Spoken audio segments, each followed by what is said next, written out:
Ако смятате да се занимавате с опции, се занимавайте само с опции.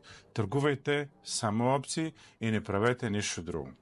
Вие няма как да се занулите и няма как да фалирате, няма как да умрете финансово, ако търгувате само опции. На търгуването с опции изключително ниско рисково, няма как да се занулите при някакъв краш, при някакви ненадейни събития, при някакъв черен лебед, няма как да се занулите, тъй като там може да загубите само един предварително малък определен процент от премията. Как хедж фондовете хеджирали чрез опции тяхните спекулативни позиции в Форекс опции, каквото ще да е там.